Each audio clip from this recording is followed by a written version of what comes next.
How's it going, everyone? Got a lot to go over in this video, including the news everybody loves to hear, more trouble at PlayStation and live service games. We'll talk about that.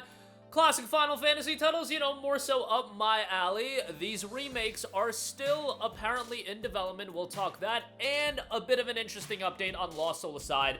I'm super excited for that game. Happy to finally have a date on it. One of the recent PlayStation announcements that's centered around PlayStation, a game PlayStation has been involved in so long that is actually super exciting to me. We'll talk that at the end of this video. But right off the bat, Haven Studios' Fairgame has reportedly been pushed back into 2026. Speaking on the Games Mess Decides podcast, Grubb said no Fairgame this year. Fairgame, as far as I'm aware, has been pushed to 2026.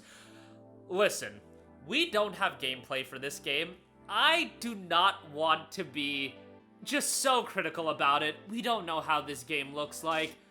Based on the reception, based on how people already view this game, and you are fighting an immense uphill battle at this point when it comes to live service and PlayStation, especially coming from studios that are unknowns. Like, it's one thing with Helldivers 2, where Arrowhead was kind of left to their own devices and they did a killer job on it. It's another thing that now these games are viewed in a different light, and it just seems so transparent that PlayStation is just desperately chasing the live service bag.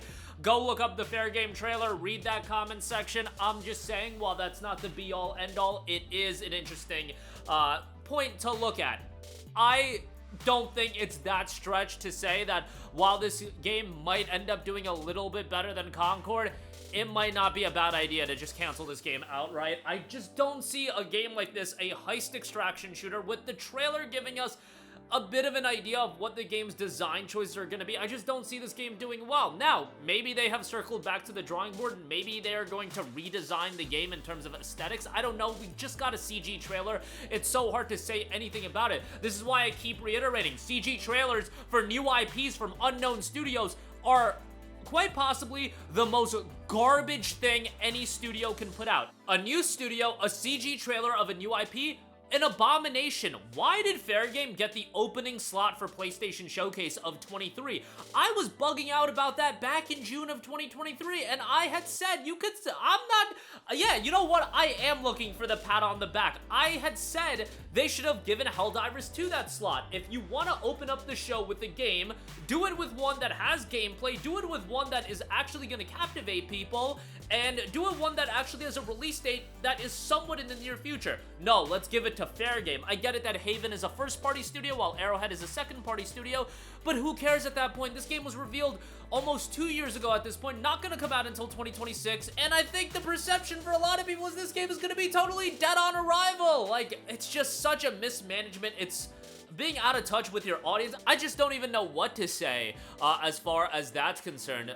And we can't really dissect it that much more because all we got is a CG trailer. It's just jarring to me, and I don't even understand, like, who in a meeting is just like, yo, let's cook up this Fairgame trailer. This is heat. They're gonna really vibe with this. Let's cook up this Concord Burger trailer. They're gonna really vibe with this. Like, I just don't understand. I would love some transparency as to why they make those decisions. And as far as CG trailers go, part of me is like, maybe they drop these CG trailers so they can, like, pad out their state of plays and their showcases. So they're like, oh, we're showing a new first-party game, and then they can kind of double dip on another state of play and be like, all right, this is the gameplay reveal. So they essentially get a little bit more mileage out of these games where you have one reveal at this show, then you have another reveal at another show, and then you'll finally get the game reveal. Whereas back in the day, like, look up Horizon Zero Dawn, how that game was revealed. It was a CG trailer into direct gameplay. They executed it really well. Same thing with Returnal. They did that really well. I just think because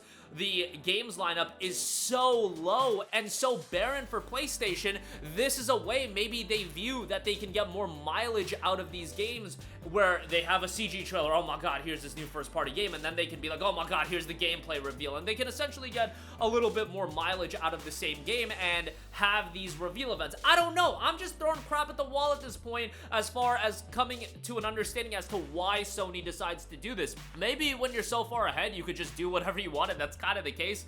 But, as far as Fairgame goes, I do think this game is going to be a disaster when it ultimately comes out, but maybe I'll be wrong. I mean, everybody saw it coming with Concord, and I don't know how much better Fairgame is gonna do.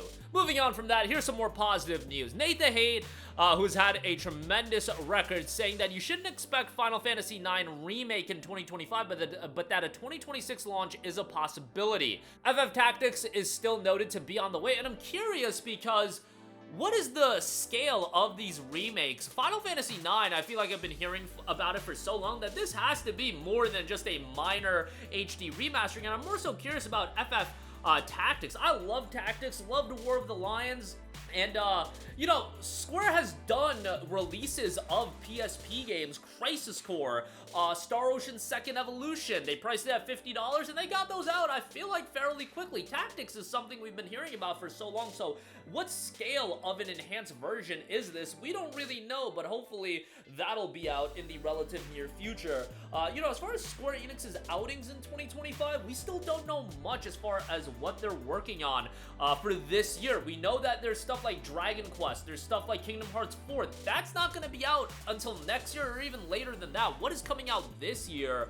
And if Final Fantasy IX is a 26 title, 2025 looking a little bit quiet at this stage of the game. Maybe they'll get some mileage out of releasing FF7 Remake on the Switch 2, FF7 Rebirth on the Switch 2, FF16 on Xbox One. Maybe they view going multi-platform as their focus in 25, but we'll see how ultimately all of that does transpire. Lastly, I also do want to note, according to Biblicune, Lost Soulside will have a physical release in Europe with pre-orders opening on February the 19th. There was no indication about there being a physical release at the State of Play. Hopefully there will be a physical release. I know everybody's about that, or a lot of you guys are about that, especially with the current state of gaming, as far as ownership and things of that nature.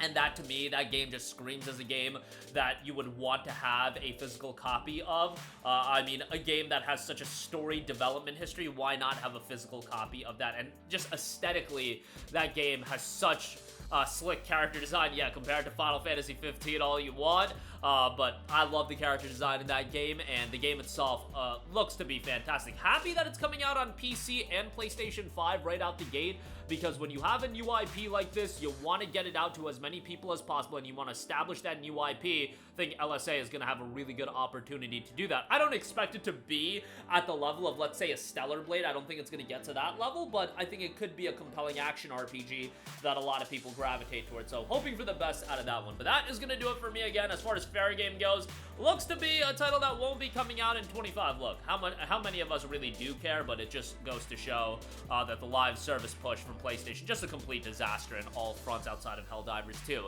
Classic Final Fantasy Remake still on the way, and Lost Soul Aside does look to be getting a physical release, at least in Europe. We'll see if that does come out stateside. I would have to imagine it will. That's going to do it for me. Let me know all of your thoughts in the comments section down below. As always, sound off there. Thank you for watching, and goodbye.